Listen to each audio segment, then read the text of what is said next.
Ladies and gentlemen, please give a warm slapstick welcome for Mr. Phill Jupitus.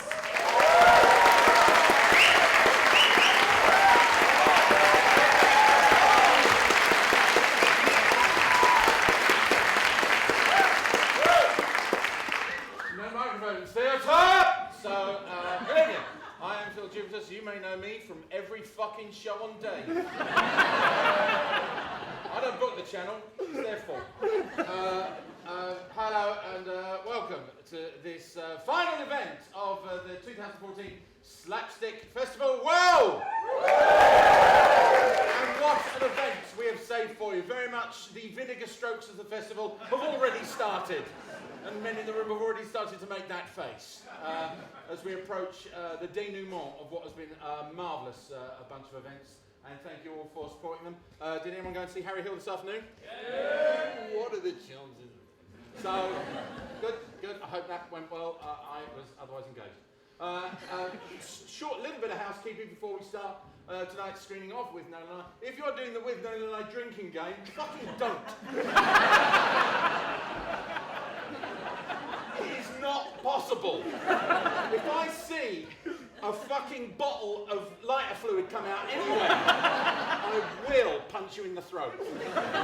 Or you'll drink the lighter fuel and then you'll go anyway. So, we've got a screening now of Withnail and I afterwards. Keep in your seats, unless you're incredibly petulant, because we're going to be joined, as you can see behind me there, by Mr. Paul McGann and Ralph Brown! Who will be talking about their other projects. Just a little note from Paul and Ralph, please no questions about Withnail and I. So, sorry, I've had a beer. Seriously, that beer keller over the road, fucking don't. So anyway, we're showing you this film now. This, to my mind, I shit you not, I think is the greatest British film ever made. Yes. Just an extraordinary piece of cinematic work, and what I love about it is it's a film about acting, and it's being shown in a theatre, not a cinema. So dig the meta vibe during the screening. Think, hey, this is right here. Yeah. This is postmodernism, and we are fucking digging it. Enjoy, ladies and gentlemen, the greatest British film ever made. Withnail and I.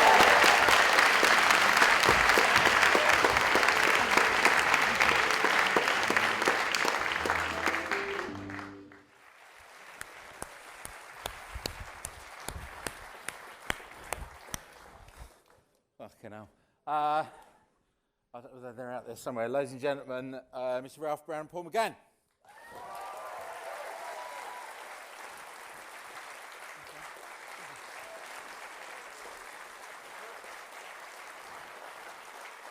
Hey, man. What's it from the back? No, about there. Where do you want to go? No, I've got to go. Get in the minute. I've got to be able to. You both got to be in my field of vision. How long is it since you last saw it? Sometime in the mid-90s, I think I saw it. So nearly 20 years, you Yeah, reckon? nearly 20 years. I watched a bit of it just before Christmas. That's the first time I've seen it all the way through for years. And what do we think? I Ralph loved it. first. I think it's really sad. I was really... That's what I thought. Yeah, I find it really upsetting, yeah. Because I know the jokes No. backwards, you know, but the sad bits kind of are a bit more of an ambush, really. I kind of quite Do you think that's feel because quite of- melancholy now, really. And Richard Griffiths. Yeah, he was How amazing. fantastic was he? Yeah. How fantastic was he? The way he played that love scene. Yeah. It was just perfect, wasn't it? Yeah. But perfect. No, I thought he was amazing. He was I thought he was the fantastic, outstanding He performance. was, and he Yeah. I think he really kind of, because we didn't really know what we were doing, but he anchored the thing, I think. Yeah. Yeah. He was the proper pro, and you could trust him. And How? So let's frame it a little. What? When you got the scripts, the pair of you, where were you at in your lives in terms of work and acting? So what were you up to at the time? I had done the second ever series of The Bill, which at the time was an hour long. I'd kind of done a bit of theatre and stuff like that, and I'd done a no-line part in a film called The Hit, a Stephen Frears film. So this was my first speaking part, really, as a filmer. so you'd done a movie. That was the I'd done one scene in a movie with Terence Stamp, and I was bodyguarding Terence Stamp. And Stephen Frears said, right, Ralph, you're going to eat bacon and eggs. And I was eating bacon and eggs, like take after take. And I said, why isn't Terence eating bacon and eggs? And they never said why he wasn't eating bacon and eggs. And yourself, had you done Monocle Mutineer at that point? Yeah, we shot it. You shot it? Had it gone out Monocle Mutineer was this, for those that don't know, was this big 6 hours of BBC drama, First World War thing. And it was a big to-do, and I had the lead role in it, and it was a break, you know. It's really what got me started. And we'd shot it the year before. Right. And when we were shooting the kitchen scenes, that house is down in Westbourne Grove, derelict place, it's gone now. Yeah. And one night when we went home, the Mutineer aired on the telly. Yeah. It came on, so the two collided, they coincided, Yeah. Yeah, it was exciting for me at that time. So, and what did you both know about the script before it was, you know, do you know anything about what had happened or? No, I just read it, and it was a funny, slightly groovy kind of film, you know. But yeah, I mean, I later found out about Bruce and what he'd done and stuff, but it was a job, you know. My agent sent me the script, and there must have been a rash of pictures at that time about artists and Victorian this and retro kind of thing. A lot of those are the days, weren't they? Back in the 80s, you know, a lot of what was it? I've gone blank. What was the You've got a room Merchant Ivory, that kind of thing. There we go. That was, you know, so that's Withnail and I's in the middle of that period. So it's a little bit like a Smiths album, and it sort of sticks out. in the middle of the decade, it doesn't really, you know, you wouldn't think it was an 80s picture, but that's where it was. Yeah. And so she sent me the script. She didn't read it, she never did, and she said it's about Whistler. Okay. And I read it on the tube. And it wasn't about Whistler. And I got 10 pages in, and I was doing that. I was laughing. I was throwing my head back laughing. Yeah. And people were kind of looking at it on the tube. What's he got? You know. That's how I first came to read it. Yeah. Whistler. And Whistler and me. She and said. so a first speaking part. It's quite a big deal for you. First speaking part in a film. Yeah. So what did you make of it as you read it? You know. I actually can't remember, Phil, to be honest. Yeah. No, it was a really long time ago. I mean, what I do remember is the audition was in High Street, Kensington, probably in Paul Heller's apartment or something like that. He was the producer, yeah. Was that right? That's where I went anyway. So I got there like an hour early, and I was wandering around Kensington Gardens with this stuff that I had sort of learned. I can't remember if I learnt it or not, but anyway. The first line was, "You're looking very beautiful today, comma, man." And I was like, how am I going to say that then? "You're looking very beautiful today, man." I was like, no, that's not right. And I must have said that line to myself about 80 times before I finally just didn't say it and just like, "You're looking very beautiful today, man." But Did you come with the voice? Did you have the character voice? No, that came later. How did that happen? I can't remember that either. He's the dream interviewee, isn't he, really? So we could make anything up, couldn't we? I could make it up. Makes you actually think that it might have actually been method acting. Yeah. Did you, because now I think, you know, we've heard all the legends and stuff so much. Yeah. I don't know what's true and what isn't. Did Did you dress up in the gear? Yeah, I did. You Dress up. did that? Well, because if you remember in the stage directions, it says there's this huge stage direction in the script for Danny that says he's like Keith Richards with a purple streak in his hair and get down punks, this guy's before your time. And there's this whole kind of passage, which was quite interesting because I always used to, and indeed I still do, dress for auditions. And I have a wardrobe full of things. I go, yeah, I'm going to wear that because that's who he is, you know. And it just, if you come into the room, you know, of any audition, looking and feeling like the character, then you're halfway there, I think. So yeah, I had a bandana on, I had a waistcoat, I had the eye makeup on, I had nail varnish on, which is post-punk, obviously, you know. So all that stuff, I'd already worn all that stuff in my life, and probably cowboy boots, and yeah, I probably looked pretty weird, but that was the idea. Yeah, yeah. You know, the voice I think came in rehearsal because we rehearsed for a couple of weeks, didn't we?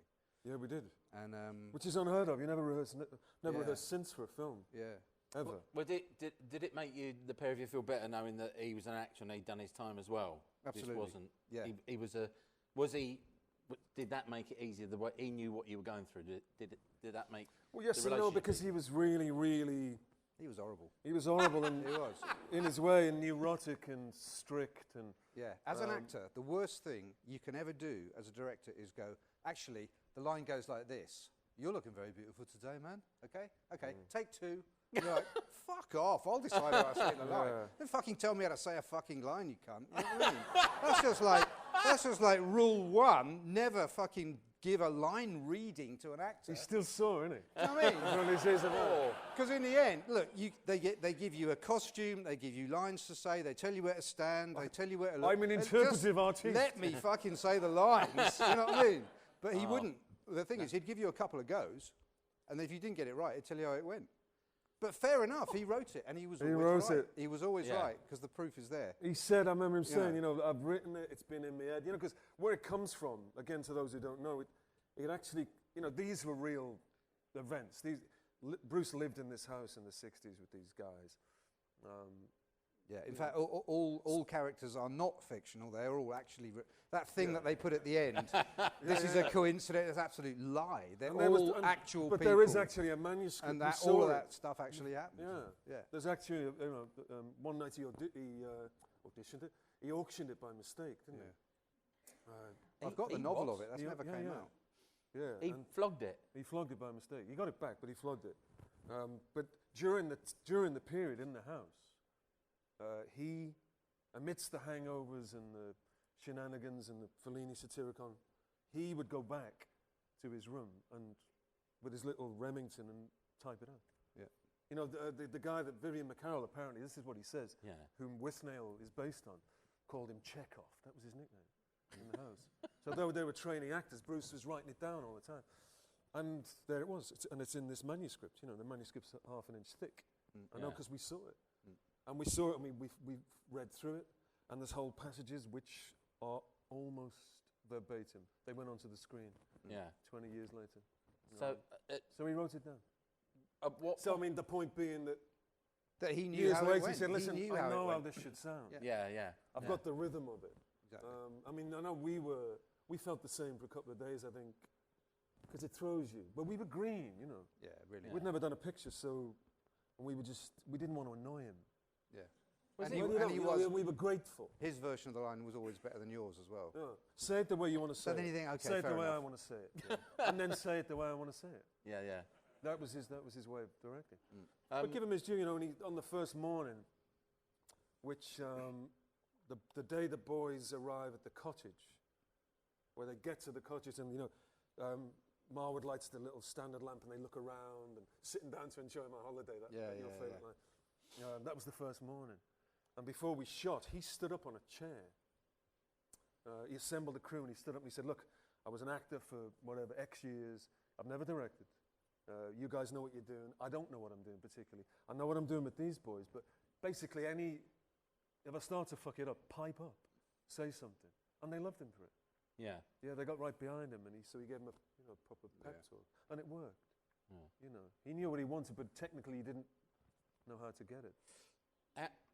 How did it do when it actually came out? Because it strikes me that this is something that achieved inertia after the event almost. It started to accumulate a cult following? When were you aware of that element starting to kick in? The release itself was short, wasn't it? Just a few weeks. Yeah. In summer of '87. And I guess, I don't know what was going on with the company, but they just didn't get behind it. I don't remember or really understand the politics of it, or, you know, the ins and outs of distribution, but I just remember it played at 3 or 4 places, disappeared, and then began its life and its sort of growing fame and renown on all kinds of I think formats. I think we got an inkling that it was you know, not only a good film, but it was a kind of special film when we both got cast in David Fincher's Alien 3. Yeah. Purely, really, and he wanted Richard as well. But somebody talked him out of it, or he talked himself out of having 3 Withnail and I actors. But Richard was going to play Charles Dance's part in that film because he was obsessed with it, you know. And it's not just him. There's like you know, most of my career is made up of people who just want me to be in their film because of that. They think they'll get a bit of that in there or something. I don't know. It's just like we knew it was good. I think, you know, and we liked it. Yeah. And what's more, while we were making it, the people that were making it liked it. Even the crew liked it. Yeah. You know, we'd be on location. Oh, I didn't like it first time I saw it. Didn't you? Freaked the shit out of me the first Well, time I saw it. yeah, because it's scary. I mean, yeah. I thought I was talking too slow. I remember I was sitting next to Richard Griffiths in this screening room in Soho. And my first scene, and I talk really slowly in that first scene, and everyone else is talking like this, and I'm talking like that. And at the end of the scene, I went, Richard, I'm talking so slowly. And he went, it's marvellous, dear boy, marvellous. And I was like, is it? Okay, then. And if you say so, mate, you know what I mean? Because he was, you know, up there. Yeah, I didn't like the first time. What's I saw interesting it. And as of course, well, Richard went out, didn't he, and puked. Yeah. He couldn't take it. Yeah. The first time he saw it, we found him afterwards. He was like, ooh, having a He was fit, really wasn't he? nervous about Yeah. it. I think he was nervous too, only admitted it, that, you know, playing the camp thing was going to piss a few of his friends off. He wasn't sure, you know. It was borderline, you know. It was borderline annoying and insulting. He thought, but he played it beautifully. But that's what it does so marvellously, and it's like I'd forgotten how sad it is as well. The letter, when you're reading that letter he's written, it's just, you've gone through all of that, I mean, it's all been huge, and then suddenly it's just reduced to that moment. It's so lovely in a way you're sort of not expecting. Yeah. And things like watching it now, you know, seeing things, of course, you know, the set pieces work, the laughs are all there, but watching, there's little bits that you might miss, like where that telegram arrives, and I give him the telegram, and he's eating his potatoes or whatever, and he reads it, and his face, just before he says, well done. Fantastic acting. Because you know it's over in that instant. And, you know, like the 5th act or whatever, the last reel is about to begin, it all accelerates there, they go back, you know. But he was brilliant, Richard E. Grant, in that. Those bits where, you know, he nailed it, you know, the sadness of it. Yeah. You know it's over. I love that. I loved what he did with it. What is it like having a film like that in the pocket? When you is that like the calling card? The fact that they go. Yeah. What happens with me is it good or bad? I get people coming up and saying, "You're probably bored. You're probably bored of hearing this, Ralph. Sorry, you must be really fed up with hearing this." But yeah, you know what I mean. Yeah. I go, why would I be fed up? Basically, what they're saying is, "I love you." Right? That's what they're saying. They're saying, sorry, but I love you. Why would I ever get bored with hearing that? You have to understand. Right? I work with fucking Noel Fielding every week, who I think has based his entire persona. So... Russell Brand? No, it's like it's just like a sort of version of Danny. He's like it's a sort of like if Danny had a child. Would have been Fielding. That whole Camden thing. No, and people, and also casting people, and people in the industry apologise and say, "Oh, sorry, Ralph, I can't help. Whenever I look at you, I can't help thinking about the Camberwell carrot." And I'm like, "Why are you apologising for that? That's my fucking mark." If you're going to be a successful actor, you've got to be remembered for something. Yeah. Do you know what I mean? And Arthur Lowe, he had to wait till he was in his 60s before he did Dad's Army, and he'd had an amazing career up to then. But Dad's Army is what everyone says. Arthur Lowe, Dad's Army. He was in Oh Lucky Man, you know. I'm terribly sorry, but even when I used to watch Dad's Army, I used to think chocolate sandwich. I'm sorry, but it's just I can't help it. But you know, yeah. So that There's Pearl Before Swine. Good one. That's a very good film. Look it up. Oh Lucky Man. It's an absolutely brilliant really movie. good. But With Alan Price's music. Yeah. Yeah. Those little bits That come back dates to us, the doesn't it, studio. Yeah, we're old We're fucking men. We're old fuckers. But Paul might have a different answer to me. But my answer to that question is to make the thing that I'm known for really early on has been absolutely fantastic. You know, okay, when I die next week, that will be the main thing in my obituary. That will be it. You know, there'll be lots of other bits and pieces as well, but that will be the headline. Dude, I've got a fucking pop quiz, so you've done very well. How about you? So for you, what has the Withnail kind of cachet done for you? I can say that it's well, like you said, it gets you into places, even if you don't get the job. It opens doors, you know, 'cause there's a lot of fans out there, and that's about it. But there's loads of people who've never seen it. Yeah. I mean, loads of people who have never heard of it. I mean, for example, it was on Pointless last week, and Fame at last. I didn't see it, but I'm on Twitter and somebody said, I can't believe Ralph Brown was a pointless answer on Pointless. It was name an actor in Withnail and I. That was the thing on Pointless, and the two people who were competing and the contestants had never heard of it, so they were in trouble. But out of the 1 out of 100 people, you know, obviously there were people who'd seen it. Yeah. 0 out of 100 said my name.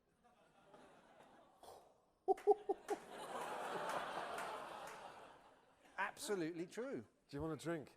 Yeah. So you get I'm kind of proud of that, though. Yeah. Well, it's famous, but it's also obscure. Yeah. Yeah. Still, isn't it? What's weird is like, someone gave us a sheaf of, you still got them, the reviews, the initial reviews of it. Maybe. That's interesting to read. I've read them a couple of times since. And? Pretty lukewarm.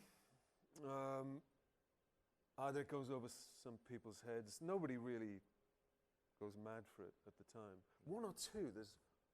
What was the other one that wasn't time out? City Limits. Remember City Limits, yeah. The fella in City Limits said, "Fucking great, this is superb." You know, he loved it.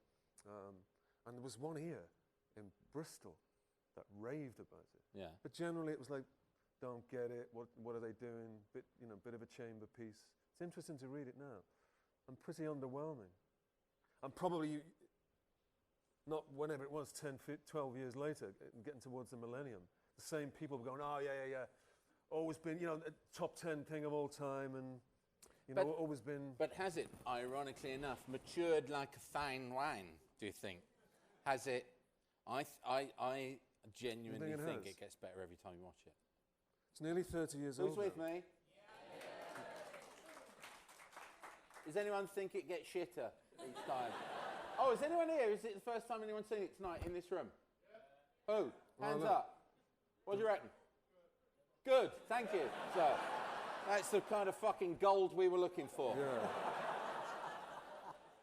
The great thing about the screening tonight, I think, was that, even people that know it well, probably, I'm guessing, but there's probably only a few of you that have ever actually seen it on a big screen. This film particularly, it was the way it was shot, the way it was composed, the way it was lit, the sound. I remember the sound fella was always arguing with Bruce, wasn't he? Can't hear him, can't hear him. Bruce would say, "Well, stand closer to him." He said they're meant to be hungover. What do you want them to do? Project? He wanted it to be, dowdy and real, and it's lit very low. The stock that they shot it on, he wanted it kind of bleached out. So the thing looks rough. The way you light that oil lamp, is that just the light of the lamp that is being caught on film? That's the only light in the room. Fucking what a shot. So it's really, really low. So, like, for example, when the initial, we are talking nearly 30 years ago now, so the initial transfer was onto VHS. So if you wanted to buy it or rent it, you had the VHS, which wasn't great. No. The sound band was a bit shitty. So you'd miss half of what was going on anyway with the sound. And it was shot too low, really, for the VHS anyway. So it was a struggle, yet it sold out in the rental shops, and it began its kind of thing. And then there was a laser disc. Yeah, It's kind of, yeah. That's where I think it really, the laser It disc, spans the whole period. I think, is where the nerd kind of thing started.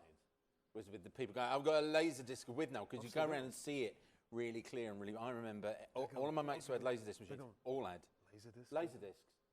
Really big DVDs. Big DVD. 12-inch, the same size as an LP record with the artwork. I've still got one. Yeah, I've got. I bought Bedazzled, the Peter Cook and Dudley Moore on laserdisc. I do not own a fucking player. No. Nobody I knew. No. You just have to have it. That, like you say, that dark scene in the cottage was one of the early scenes that was shot, and Bruce told me that when the producers saw the rushes of that, they wanted to reshoot it, and then he said, no, that's what I want it to look like, and they said, well, you can't have any more money then. And the film was nearly shut down after the first week. Fuck's sake. sake. That really happened. Yeah. Do you get to hear that sort of shit that's going on when you're working on a film as actors? Do you ever hear? Yes. Yeah? And the thing, the motorway stuff, I mean, a lot of people know this, the motorway stuff he paid for out of his own wages, and he never got paid. Because he really wanted those motorway scenes in the film. And they said, sorry, budget's finished, done. And he went, well, what about my fee? And well, you'll get that next week. He goes, all right, well, I'll spend it on the motorway scenes. And that's what they did. Yeah, that's true. That's true. 35,000 quid it cost him. Yeah. 30 years ago, of his own dough. Yeah. That's the scene where they're coming back. He's got his dinner on his lap, and they're coming back. That was the M25 all the stuff, that was being the built, stuff in the wasn't it? rain, The all of that M25, stuff. yeah. And we had to shoot it outside Shepperton Studios, just in the garden. Yeah. But he paid for it. So all the time, we got. Withnail and I cost $1 million. I think it was like $1.2 million to shoot in 1986. Granty and I were paid $20,000, I think, to star in it. I don't know what you were paid. Maybe half of that. Maybe 5, I think. 5. But I only did 3 days, so I did all right. Oh yeah, I see. He did his thing in 3 days. 3 days, folks. But Fuck, that's fucking builder money, my friend. it is. But like I say, none of us has made a penny since. There's another interesting detail. But like I said, Bruce is still 35 grand down. I don't think they've ever given. He's never got paid. Never given him paid that it dough back. back. So somebody this film has gone out under license now. I don't know how many licenses it's. Do we get to hear about that stuff when we're making the film? You asked. Yeah. On my first day was my first scene, and the Savaloy and all that stuff. And in the script, it was considerably shorter scene. It was pretty much just the phenol dihydrochloride benzorex and all that bit. And Bruce comes into my trailer in the makeup, and I'm getting all the tattoos and the wig and everything put on, and he goes, I want you to say this, and he gives me a whole page about the coal man. And this whole bit about, low temperature spade, the coal man, goes into quarter and a caftan and a bell. And that wasn't in the script, because they'd made him cut it. And he said, they've made me cut this bit, he says, but I'm going to fucking shoot it anyway. So learn this now, because you're going to say it. I was like, all right. That's one of the best things, isn't it? Isn't it? It's funny. That's one of the best speeches, isn't it? Yeah, so the You sort of did that, guerrilla filmmaking, Never knew that. I never knew that. Yeah, really? I didn't know that. Yeah, Fucking hell, that wasn't in clever. the script. Yeah.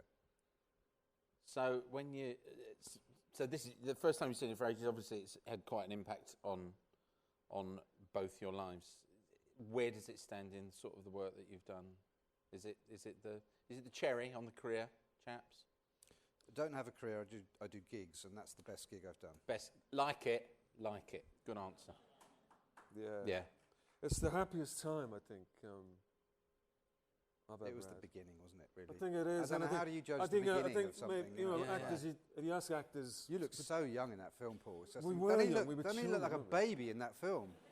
Yeah. Unbelievable, especially that last shot when you got your hair cut and all that. I'm Yeah, like, I know. bloody heck! A lot of the women in the room now feeling wrong. And a lot of the men feeling wrong too. Yes. I think because it was the first one we did. We've all done a bunch of stuff since, and I think even if it had been ordinary or shit or no one had talked about it ever again, I think you still enjoy the first one. It's all I ever wanted to do was be in a movie. Yeah. The only ambition I had was to be in a movie. And And, Richard and, was the we're, same. and we're all still mates, aren't we? And that's not true of and every we were film in a you movie. do, you know. Suddenly we were in a fucking movie. Yeah. You know, I remember running down the pavement with him when we finally got the gig from the audition, you know, and we were just. He threw his arms around me, you know, and was shouting his head off and getting in the little phone. You had to go in the phone box and, you know, tell everybody, and it was thrilling. Yeah. You know, that was it. It's genuinely true that he doesn't drink, by the way. Yeah. Is he allergic? He's got some weird reaction to alcohol. Yeah, he can't. He can't process it. He has can't a puff process now it. and again, Yeah, yeah. Hey? He has a puff now and again. Does he really? Yeah. Yeah. Well, it's the He's got to African do gear. It's something. good, yeah, isn't it? yeah. No, he doesn't drink. He But doesn't. considering what a fantastic drunk act that is. That's Tell you, there's been a few good drunk acts on film, but none better than that. That scene where we're leaving, we're going out of Maida Vale, and he's got the bottle of scotch between his legs, and he's shouting Scrubbers out the window. yeah. You know, we shot that 8 o'clock in the morning on a Sunday morning. We didn't have permission to shoot it because they just neglected to do it. And we're waiting for the quiet, and we get going. It's 8 in the morning. Look at his eyes. He's stone cold sober when he turns round, and his eyes are like the way they're like fighting for the same corner, and they're like red, and it's just a wild expression. How'd you fucking do that? I was in awe of him. And the tea room as well. He's The brilliant tea in room, that he's scene. fantastic. Yeah. Because he took best it exit. right to the edge, but you believed it. Yeah. Completely. What's that Nicolas Cage film where he does a yeah, what a fantastic drunk act that is, where he's like the Elvis lover. That's another brilliant drunk act, but Richards is phenomenal, really, I think. That's where when he says we're going to buy this place and he starts laughing. Did he really?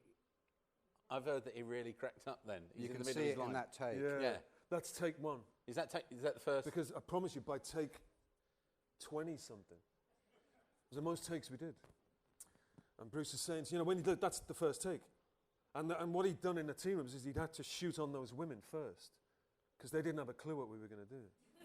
And they were hired for the day, and remember those dogs, it might not have been there, but those dogs came from Crossroads.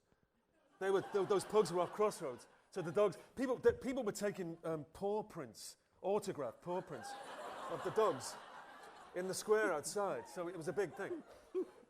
And he come in, he said, listen lads, they don't know. And they're a little bit straight. So when you go in effing and blind, and he said, I want their reaction completely for real. So he said, we're going to shoot on them first. So we had a camera going on Richard and me, and shooting on them, concentrating on them. And so you get their reaction. And quite right, they fucked off, And, indignant. But then watching what Richard had done, he said, okay, it's fantastic. He said, but Rich, when you get to the bit where you say about the jukebox, don't laugh. Then it'll be perfect. So he said, okay, cool, and we did second take, and he couldn't do it. He couldn't do it. Got worse. He started crying after 9. Sorry, Bruce. Like Stan Laurel. I'm sorry, I'm such a fucking terrible actor. And I couldn't do it, went back to take 1. Yeah. Yeah. Oh, man. We laughed. A lot making it. Yeah. Yeah, but also, remember Robinson was, and still is, almost, he's superstitious and, quite neurotic. Brilliant. Touched, and he'd find reasons to panic, wouldn't he? And well, I played him, so that, and this scene starts, the film starts with a whitey. Yeah, yeah. That's him. Yeah. That's Bruce, on the fear, it's about the fear, and of course that's Bruce, That's what he's like.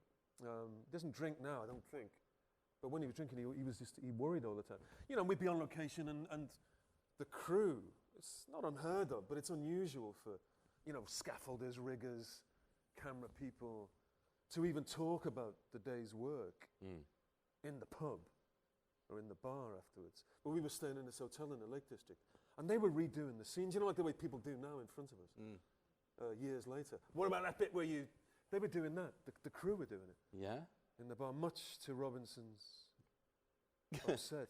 And he'd go, you know what they say, if they're laughing on the day, we're dead in the water.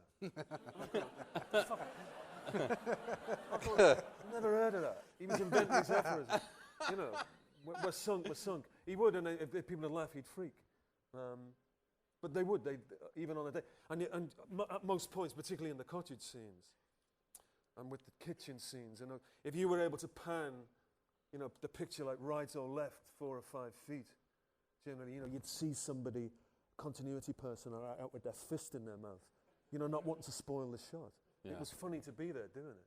Yeah. And because we'd rehearsed it, we were okay with it. Yeah. But it was a lovely atmosphere to work on. What's the weirdest Withnail fan interaction you've had? Because I'd imagine they're pretty fucking weird. There must be some real... You do get them. Sometimes it's the ones you least expect as well. Go on. I was with my missus and we were in some swanky do. You've got some good ones. I know you've got some. We were really in a good swanky ones. do. It was it was in an embassy. And Ferrero Rocher. It was mountains of it. And get tapped on the shoulder, and this voice says, "Is that the perfume Ponce?" Right? And turn round. It's the Prime Minister of Ireland. Yeah. Yeah. And he was like, and he had his pen. Going, sign there for me kids and everywhere you go. Come on. Come on. I can't top that. You must have had, but you see, the thing is what I feel sorry for you about is you get people of a certain stamp. Yes. I imagine coming up. All I'm saying is that I bet you don't go home after a gig empty-handed. Whatever that is. Down the years, I've worked with Michael Pickwoad again, the guy who designed it, the genius who designed it. People off the crew, the photographer Murray Close. Remember I did a Poirot once, and the prop guy was the guy who worked on that. He made the Camberwell carrots. Yes. He had a fan club. Yeah? This guy had a fan club. We'd be in places he'd be surrounded. This guy would be surrounded. Oh yes, and he'd be telling more stories. Are there online tutorials on YouTube? I'd imagine there is. For how to. Is there? No, I hope so. There has to, because it's like a. It's like the sort of, it's the Grail, isn't it? It's the theory. I found out things about Danny years and years and years after I shot that. Yeah? The stuff he says, like, hair is your aerials, it picks up signals from the... which at the time I thought was absolute fucking rubbish. But funny, is actually Rastafari philosophy. Yeah. Oh, you can remember that? That's why they grow their locks. That is exactly why they grow their locks. And I thought that was cool of Bruce to actually put that into that character, rather than so that everyone, white guys would just think you're talking shit, but actually he's just adopted it from his Rasta mates. I just didn't even know that when I was shooting it. I kind of wish I had in a way, but it didn't really make any difference. But I thought that was kind of interesting. Before we shot it, we were I don't know. Did he give you a copy of Fear and Loathing? No. Because this was the kind of touchstone. He said we had to read the book. Yeah. And now years later, Terry Gilliam's a huge fan of Withnail. Of course, Johnny Depp, as we know, is. Yeah. When they'd worked together a few times, and because they made Fear and Loathing, but in the end, Bruce said, "You'll never make it. It's impossible to shoot." They did it, and we were invited to the screening of it. The first private screening, to watch it. They're linked. Yeah. But that was the vibe. We were kids, and he said, "You probably haven't read this book, so read it, so you get a sense of the atmosphere." And I was thinking last night, if we shot it in '86, and it was set in '69, and the way Pickwoad had made the set design, the '60s thing, and when Robinson first walked onto the set, he almost burst into tears. He said, "Oh my God, that is it. That's it. You've recreated it perfectly." And if we were to go back now, say we were to shoot it now, I'm shit at maths. What would it be? We'd be going back to somewhere in the mid-90s. Yeah. How does that make you feel? All right. That's kind of weird, isn't it? It's because the scene when you very first go into the Perfume Ponce I Fuck Asses pub is that I grew up in a pub in the 60s, and so when I first saw it, it was like my childhood. Just a bit as you come through the door, which is just those old purposeless blokes just sat there drinking mild and light ale. and bitter. Yeah. It's just, and the yellow eats everything. It was just so fucking weird when I saw that. Just such a, and it chimed. It's the historically fucking exhaustive effort he went to. Just everything right. There's not a glimpse of the wrong sort of moment. Pubs in Brighton are still like that. And well, I know, particularly the graffiti.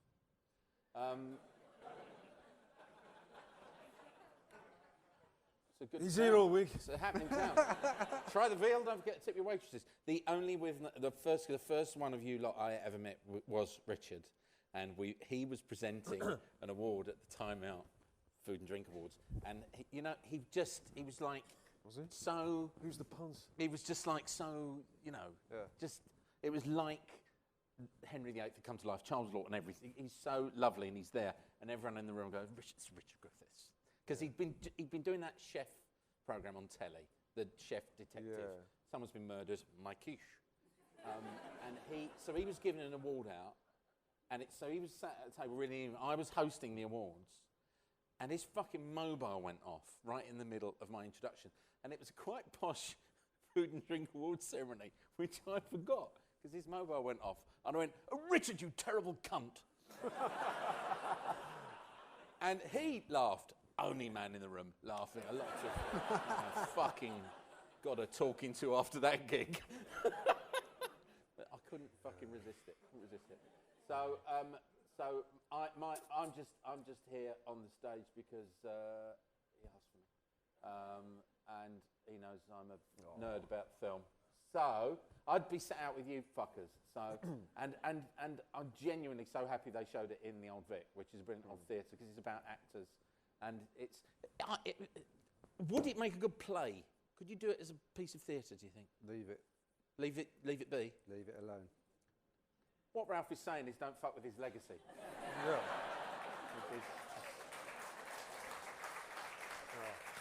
And I'm just thinking about my retirement because I'm coming to the Monty age now. I could fucking bulk up a little bit more and I'm good to go. Look at these fucking shoes. I am ready.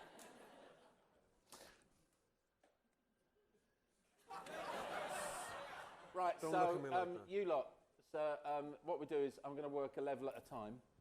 So there's let's have a question from the top. Wow. Speed it up, kids. No, top. You are the middle balcony, and I'll come to you in a minute. Someone up the top must have a question. Come on. Okay, so you said that Bruce Robinson had the film more or less written already all in his head. Some of the scenes seemed very spontaneous. Was there any improvisation at all? Thank you. Was there any improvisation? Nope. None at all. The only, aside from Richard Griffiths at the mantelpiece, breaking into a bit of Hamlet. Really? That was it. That was the only bit of improvised. No, it was conducted rigorously, Yeah. literally beat by beat. Yeah. Bruce had it. He knew exactly how Yeah. it went, and he made sure it went like that. That's why it worked. And they got us for nothing so they could rehearse us. Like I say, that's worth stressing again because you don't rehearse on film, they can't afford it. No, you never rehearse a film. Yeah. Certainly not for a week or more, because you've got to pay people. But we said we'd do it for nothing, so we rehearsed it like a play. So when we came in, we knew the lines. Ordinary, we've never worked like that since. Yeah. But that's why it worked. Okay. But no, there was no improvisation, none at all. And is it true that he at first didn't like the way that you were portraying? Me? Yeah. Yes, that's true. Yeah. Yeah, there was a couple of days where I was given the... he saw me before he saw Richard Grant, so before he met him, and gave me the job on the spot. But he said to me, "Will you stay here? Would you mind staying here? Because I'm going to see some Withnails and maybe you'll read with them." And I was happy to do that. And Richard didn't come in for a couple of days. But by then, being as neurotic as he was, he hated what I was doing. There you go. And he said to me, he pulled me aside and he said, "You're like Norman Wisdom." I said, "What do you mean?" He said, "What?" Anyway, and he freaked out, and then he walked out the room, and Mary Selway, the casting agent, came and took me to another room. and said, it ain't going to work out. It's not going to work. And I'd been given the job 2 days before. So I was fired. And then there was a weekend, and I had to go back on the Monday and audition for the job that he'd given and taken off me. Yeah, so that's true. but in the meantime, somebody else had been given the gig and turned it down. Oh. So I was lucky. Okay. Well, I'm going to find out who that is after the show, but you people can't ask that. That's what happened. Boom. Middle balcony. Hello. I see a red sleeve. Who's that? Loud lady. Hiya. It's all right. Paul, Yeah. three principles. You have to play, not only play actors, but play actors who also have to play different parts, pretending within the film itself. You all have to pretend to pretend to pretend. Yeah. How technically challenging or otherwise was that, even without the prescriptive nature of Bruce's direction? I think for actors, I know we're talking about, Phil mentioned the monocle mutineer. You know, and this character that I'd played on the telly was a famous imposter, at least, you know, mimicking people. And that for actors is a bit of a gift. You know, so they're the bits that, in a way, you look forward to, I think. Actors playing actors, or people, you know, pretending to be, you know, those little layers, I think, are fun, rather than, they're not onerous, you know. So they're the bits we enjoyed. It was actually the straighter bits which were harder to get right. Like the bit I mentioned, say, you know, the sterner bits, the serious bits that Richard pulled off so well. They're the bits, in a way, you're kind of worried about. With the comedy, we knew after a while worked pretty well, yeah. I've suddenly thought of a question I never asked. Did you meet George Harrison? Yeah. I didn't. Yeah, I did. Yeah. He was really, really sweet. Ringo turned up as well. Ringo turned up on the set. Ah. Didn't meet either of the Beatles? No, I've met Paul twice. I met him once, and he said, I know you, you're off the telly. And I said, I know you, you're in the fucking Beatles, mate.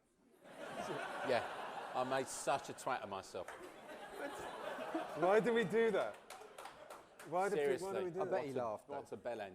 He was, I'll sign that for you, okay, yeah, right. Yeah, I remember autographs. That lower area, a question, please. There's a gentleman in the middle there. Oh no, I know him. Right.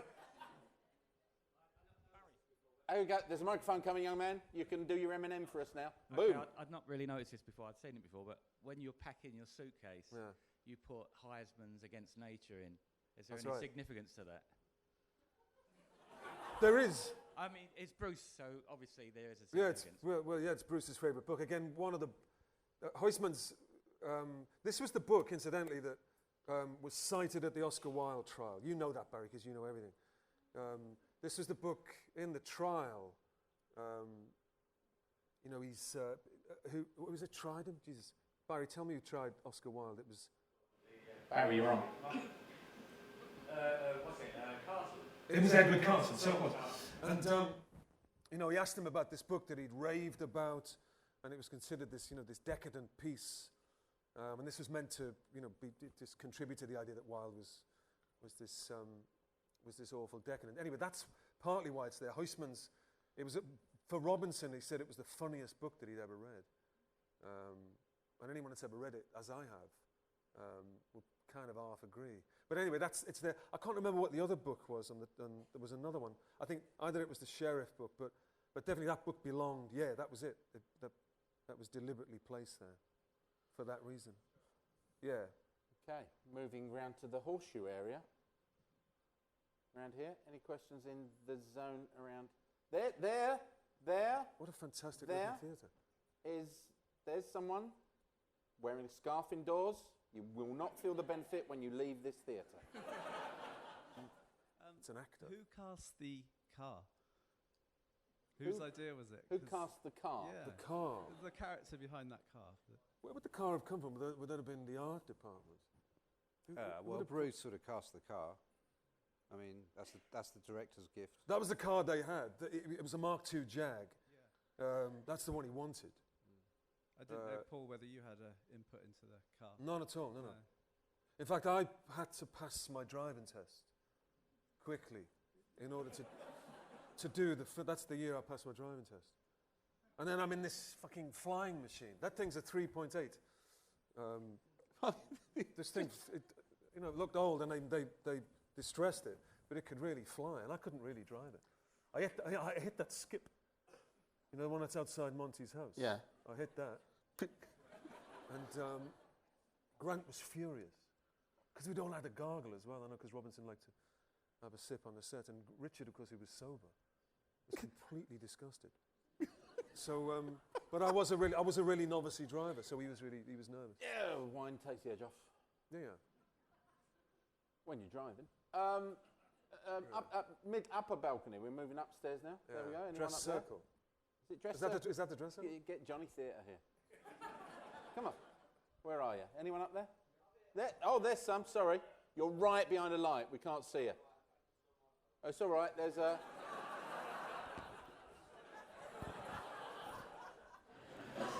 Brilliant one-liners in that movie. Have you ever actually used that?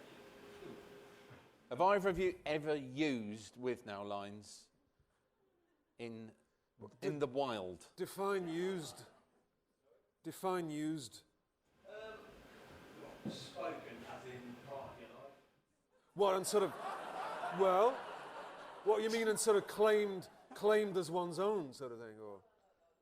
Just I dropped. know what you're asking, and actually not a day goes by without me using probably one of those lines as a kind of a genuine reaction to something that's just happened. They're very You can't help They're it. very useful lines. You I can't find. help it. Yes. Focus on the entire life. They're like a lexicon of joy. They are. I think I may have tweeted a few times using them. They look so good written down, that's why. I like that. Yeah. I like the look of them. One of my favourites is, why haven't I got soup? Yeah. Which I can use that about absolutely anything that I haven't got. And every day I haven't got something. So that's quite one of the more common You ones. had the best lines in it. If I spike you, you'll know you've been spoken to. What a fucking line of dialogue that is. Do you know what? I never What a do my fantastic lines. line of dialogue. I do other people's lines. Yeah. I prefer. I other people's. was walking through a garden centre in Essex and went, prostitutes for the bees.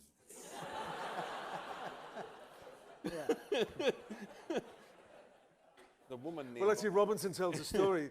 He said he was working on something else years later, didn't he? And he had writer's block, and he went out for a walk to the country, and he washed up at this pub. And out at the back of the pub, he said there were some student types, as he put it, and sat by this pond. And on the pond were these ducks. And he overheard them. He sat there nursing his half, whatever it was. And he overheard them. And one kid says to another, "What kind of ducks are they then?" And the lad says, "Raymond ducks." But it's like, like when McCartney says, he heard the first time he heard the milkman whistling one of his tunes. He said it's like that. He said it's fantastic. It's gone into the it's gone into the national culture. Quick question. Yeah. Are there any deleted scenes?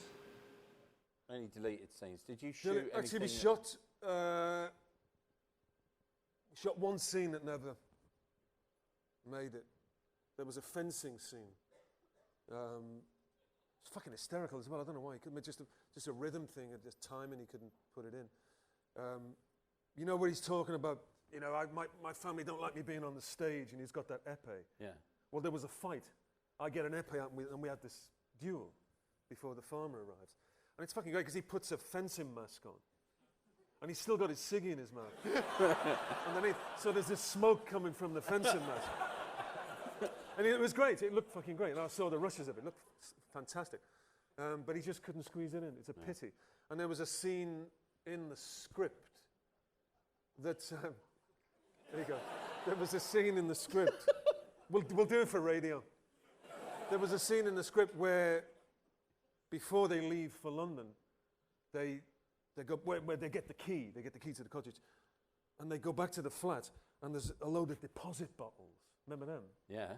Under the sink, fucking stacks of them, and there's money on all of them, and they raise enough money on these deposit bottles, and they go back and they take these deposit bottles back to get the Jag fixed up. That's how they do it. In fact, there's two scenes. They take those back, and then they go to the garage. So there were these two scenes, but we never shot them. Again, it was all money.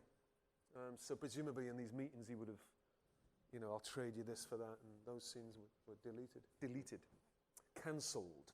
Didn't happen. Didn't happen. No, pity. Yep. There's a microphone coming. Please hold. Thank you, caller. Hi. And go. Sorry about that. Do you know what the response of any of the people who the characters were based on were? You know, do you know if they came back and said anything? Well, actually, a few of them worked on the picture. David Dundas, who wrote the music, lived in the house. Michael Elphick, of course, who played the poacher, lived in the house. They were mates. They were all at Central together. Elphick was actually brilliant in it. That was One Day. He did One Day. He was great, wasn't he? Yeah, just about. Just about survived, didn't he, by the skin of his teeth. But he was fantastic in it. David Dundas, he of I Got My Blue Jeans On, of course, as you know, Pop Pickett. Posh as they come as well. They own the Shetland Islands. Yeah. But so again, you know, so in this kind of mixture of kids in the house, you know, you had these rich kids, posh kids. Bruce didn't even know who his dad was. Anyway, so he was on the film. Mickey Feast, who was one half of, I suppose, the composite that was the Withnail character. Withnail was this fellow, Vivian McCarroll, mostly. The things that he said, the way that he was. But the kid who went to the cottage with him, because that genuinely happened, they went to the cottage in '69, they stayed in this place, was Michael Feast. And Mickey still works as an actor. In fact, he just finished a run in the West End with my brother. They were in the Brecht thing together. And Mickey, so desperate was Bruce, in fact, at one point, I know because this is when I was still hired, he couldn't find a Withnail. He asked Mickey, would he do it? And Mickey at the time, I think it's fair to say, was having a lot of trouble. He hadn't quite managed to hang on, you know, a lot of drink and drugs, and was in the middle of a real bout. No, a fantastic actor. And Mickey said to him, he said, I'll think about it. He said, and then he came back and he said, Bruce, you know what? I cannot revisit that madness. And he turned it down. His own mate turned it down. And the next day, I think, Granty walked in and saved him. So yeah, so the people that were there has kind of hung around it, which is quite neat, I think. They were still part of it. There's an arm on the balcony there. I see you, I'm pointing. I don't know if a microphone is coming towards you or not. There may be. Where are you? Assuming that Danny would have made it through, Yes. what do you think he would have made of the 80s? This is hot seating now, Ralph. Well, apparently Danny was, the real Danny was actually a hairdresser.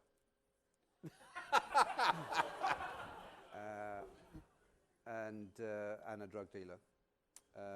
But yeah, that's who he was based on. So I think in the 80s he'd have been using a lot of hairspray, basically. He'd have done well, I think. I'm not a fan of the 80s. I think 80s music is basically shit. I like to dismiss an entire decade with a wave of my hand. I got into hip-hop in the 80s, so that's where I'm coming from personally. Talk about a non sequitur. Works. Could Paul relate the story of the chicken? The chicken, yeah. If by what I think you mean, that is in fact the chicken that you saw. The live chicken was would later be the dead chicken. It's the same chicken. Is that what you meant? That was the very same. He was great. He went out on a high. Birds, eh? Can't live with him. They actually, on set, made a sadist's omelette, which is an omelette, chicken omelette made. The chicken laid the eggs that the omelette is made with. Of course they fucking didn't. Sir, I hope. Yeah. Oh, yeah. Hello. Hi. Hello, young man. I'd have to say one of the greatest moments of my How's life. showbiz working out for you? It's great. I Boom! love it. One of the greatest moments of my life was at a festival when it's probably about 5 in the morning. Everyone was just about still drunk. and we were in a wood clearing, and I overheard some people start quoting some lines, and then I joined in and quoted some lines, and then more people joined in, and over the course of about 20 minutes, I think we quoted the entire film, culminating in me standing on a few boxes and screaming out the soliloquy from Hamlet. So I'd just like to say, well, I think the camaraderie that this film can create is incredible, and so, you know, it's wonderful that it exists. But my question is... yeah. Yeah. Are we on the tug tonight, son? Because you are working it. Nerves. Mr. McGann, when you're in the bedroom with Richard Griffiths, what was he wearing underneath his dressing gown? Now we're getting to it, aren't we? You see. No, we're yeah, Withnail After Dark. Yeah. He was naked. Yes, but... Was he spongy or stony? Chanel number 5.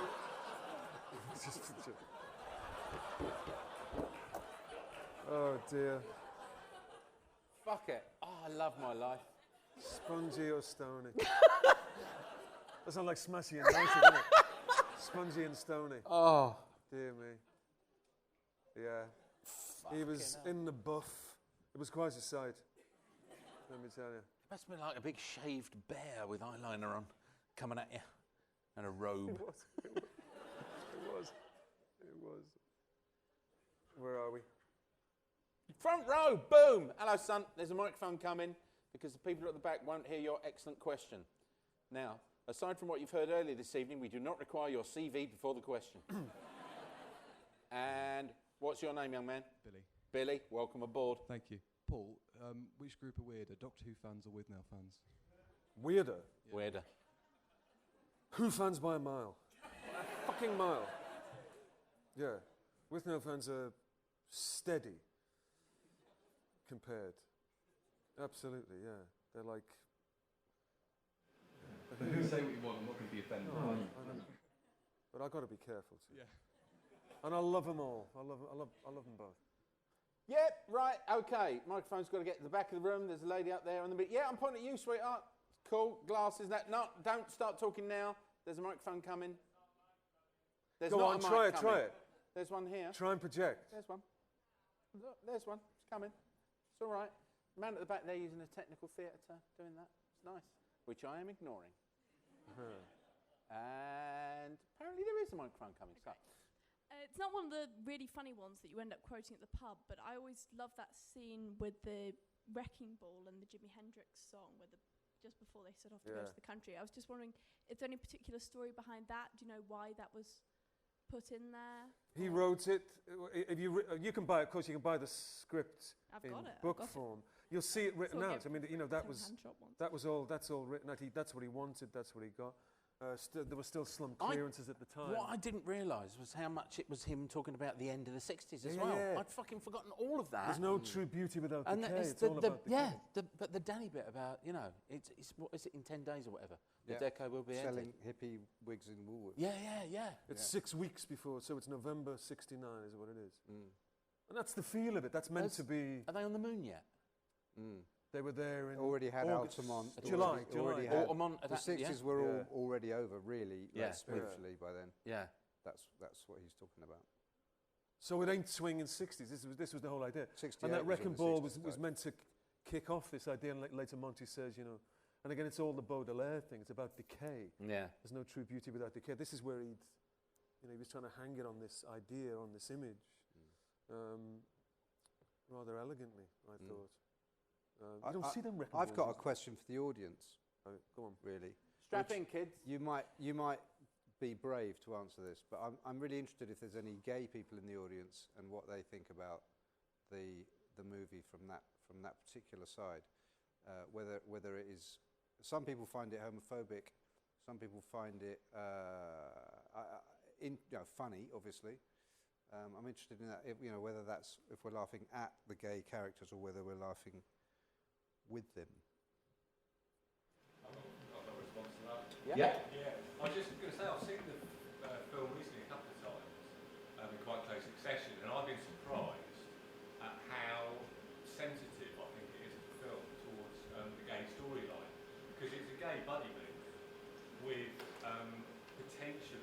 a monstrous character in Uncle Monty, but actually he's a very, very likeable, very sweet-natured person who's, you know, sort of just tipping over the edge at one point into being sort of a bit, you know, a bit monstrous and a bit horrific and forcing himself, and he, you know, it just turns really quickly into him being a really sweet person, you know, who sort of backs away as soon as he realises. And I just think that the whole thing is actually, you know, very, very sensitive. And actually, a question back to you is, was that something you were very conscious of when you were making it? Absolutely not. But the second time I saw it, I said to Bruce, you've written a story about how straight men can get, how close can straight men get without being gay. That's really what it's about. And he said, no, it isn't. I said, it is. There's no hardly any women in it. You know, the first joke is the news of the world, is the sex change. You know, I mean, really, Jeff Wode. I mean, literally, you can get in the Zeffirelli reference. You know, the gay. It's totally about that. But he always denied it, and I think he still kind of does. It's sort of from the depths of his subconscious, really. But yeah, I had no idea at the time, but it's clear to me now. But he was that boy. Yeah. Boy gets lands top job. He worked as Zeffirelli. That was him. Yeah. That was Bruce. Yeah. That was his. He went on that job. £2.10 a tit and a fiver for his All ass. that. It was Bruce. It was Bruce that was chased around the bed. It was Bruce that was had the shit kicked out of him and was scared to death. And you know, so I suppose, I don't know. I've never had the conversation with him about it, but I suppose his reactions are always going to be formed by that. You know. Yeah, but it's there. It's all the way through. It's But I agree with you. I think it's tender. Yeah. Actually, it is tender. It is sensitive. I said before that Richard Griffiths, you know, was concerned. You know, because he said at the time, you know, this is treading a really fine line here. Yeah. You know, pastiche is okay, but if this is going to actually get up somebody's nose and, you know, be offensive, then he didn't want any part of it. And in fact, the lad who turned down the part that I played, he turned it down for that reason. Yeah? He thought it was homophobic. Wow. So he turned it down. Yeah. So he did. There's an arm up on the balcony. We might wait for a microphone, or you might have to shout louder. What's it like for the both of you watching yourself on screen? It's easier now. I think, you know, it's nearly 30 years old now, this film, so it's never easy. I've never really enjoyed it.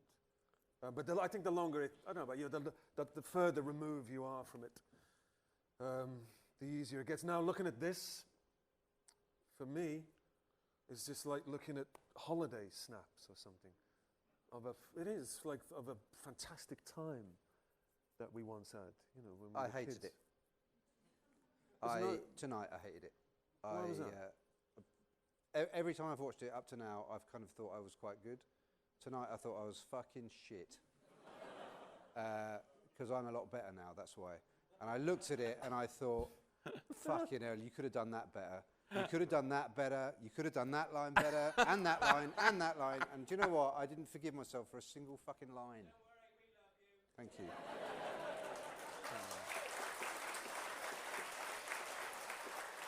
I think it's what's for performers when you see stuff that you're in, you know, particularly if it's a picture and you know you spent weeks making it. It's just impossible to you know, you can't watch a scene for the narrative. You can't really look at it for the, you know, you can't watch it dispassionately because it's making you remember that day that you had. You know, you're thinking, I remember where we were. I remember what we did that night. I remember we were having that row about so and so. I remember England were playing that night, or whatever it was. You remember. Yeah. So that's really what it feels like, even now, to watch it. You know, I felt the same. I thought this bit you look at it and you could do it better, but who cares? Yeah. Who cares? You know, you did your best at the time, and that was it. I won't be watching it again. I don't think I will either, to be honest. I don't think. No. But I was really glad that we saw it in this quality. That was lovely sound. It all worked. You could hear everything. You could see it beautifully. I can't imagine we'll watch it again for. You know, it took me a while to persuade Ralph to actually. How much of a while? Well, just a couple of days, I think. A week or so. How persuasive is he? I mean, you're here, so we know he is. But how? Well, I does he agreed to do whine it, so I came, but I had loads of reasons not to come as well. It would have been easy not to come. I had loads of reasons not to come. Yeah. But I always do things if I've agreed that I will do them. You're a good man. Yeah. Good man. You know, and I think, you know, certain anniversaries have gone by. It'll soon be the 30th anniversary, you know, and there might be, you know, calls to meet again and screen it again. I don't think that's going to happen. I know Robinson has said he doesn't want to see it again. Richard E. Grant really don't think he wants to. No. You know, we've had parties, we've shown it before, we've spoken on the radio. This might well be the last time that we... If this was putting the tin out on the whole thing, final thoughts? About it? Yeah. I think it stands up really beautifully. I think Robinson got what he wanted. And yeah, that's it. I think he did it. And for you personally, it was. Well, you know, we'll never forget it. We can't forget it. Yeah.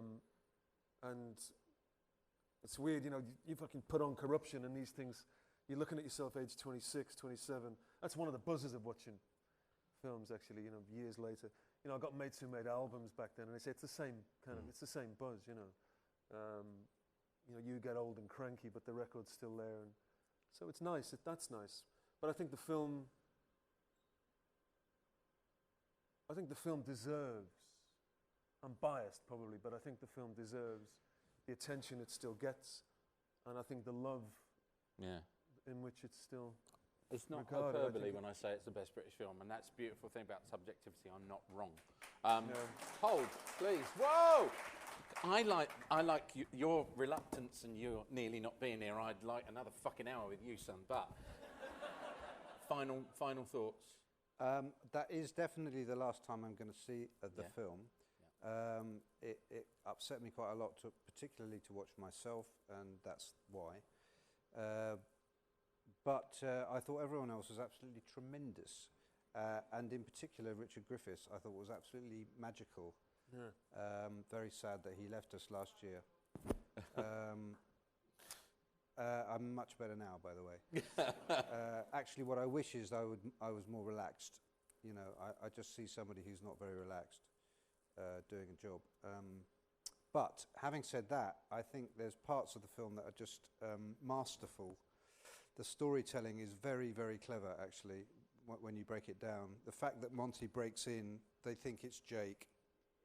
It's not, it's Monty, but he actually finds them in bed together is genius bit of writing, given what the setup of it is. And there's lots of other bits like that. Yeah, but as is the serious side of the picture. You know, Robinson is a very political person. Yeah. He's a serious writer. Yeah. You know, he made his name. Right, he wrote The Killing Fields. You know, that's what the kind of thing he wants to do. Yeah. And Withnail and I's got a serious heart to it. But the beauty, you know, the lovely device of. And I enjoyed that again so much tonight. The politics or the polemic, such as it is, all comes out of the mouth of this brain-bummed arsehole, or this fella that was once a contender. We've all met that fella. You know, law rather appealed to him actually. Yeah. You know, he's anyone that's ever bought back a little bit of hash, whatever, has met that lad. He's actually had a brain, but now he smoked too much. You know, it's perfect. And all that rise and balloon and all that, you know, the stuff about the 60s. It's so great that it comes through the filter of this. Well, it has to. It has to come through that character. That's clever. Because the other characters can't quite take that amount of hyperbole. But well, like our friend there said, it's a love story. It's a story of a marriage, is what it is. In the and end, again, I think perhaps one of the reasons why it's endured is that, you know, the people we can relate to it. Either we've lived in a place like that. We were all young, of course. We might have spent student years in places like that, or we've had a relationship like that. Yeah. We've all known somebody, some brilliant waster, or somebody that we've had to leave. So it, on a human level, it works. So it stands up. It worketh, yea, verily. Well, when it finished just then, and the camera's kind of panning up the railings, and he's walking away in the rain, and I was vaguely, part of my brain's going, I wonder if they had a rain machine that day, because obviously I wasn't there. But actually, for me, it was like the whole film was just smoke evaporating into the air. It was almost like a magic trick. I was just like, what is that? You can't get your hand on it. It's too smoky. I don't know. There's a better word, but it's sort of quite an elusive piece of work, and that's why it's so brilliant, I think. Yeah. Well, it's certainly something that resonates with people. It's more than just a film. It's becoming incorporated into people's personal histories. Everybody I know who talks about it with an affection in addition to the reverence, and a genuine love and fondness for what is the greatest British film ever made, and the two gentlemen helped make it. Ladies and gentlemen, Mr. Ralph Brown, Mr. Paul McGann. You have been watching Withnail and I.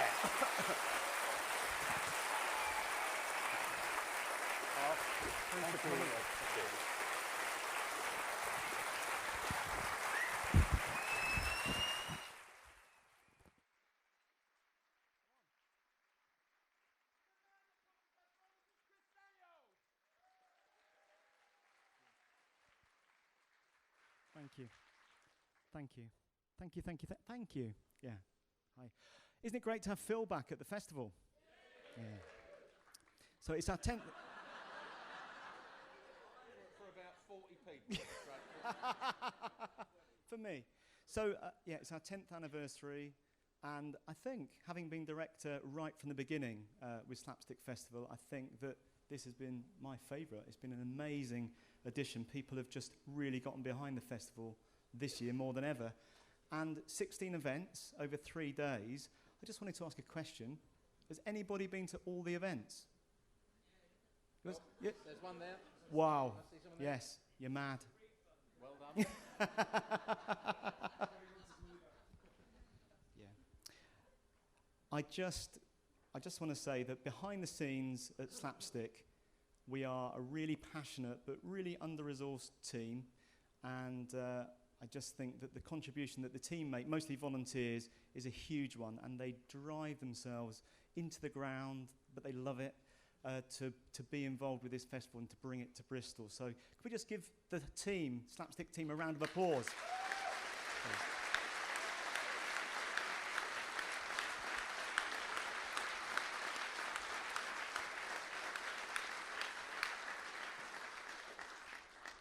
And we had something really nice in Bristol Post. They said some really generous things about the festival. I just wanted to read out a little bit to you.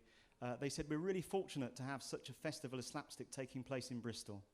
It helps put Bristol on the map. Other cities would kill for something like it. We really should not take it for granted. So take a look at the programme and let's try and support it. Let's be glad it's here and hope it continues for many years to come." And I just want to say thank you to everyone for buying tickets and making a contribution to Slapstick, which does help us to continue, and hopefully we'll be here for another 10 years to come. Thanks to these guys.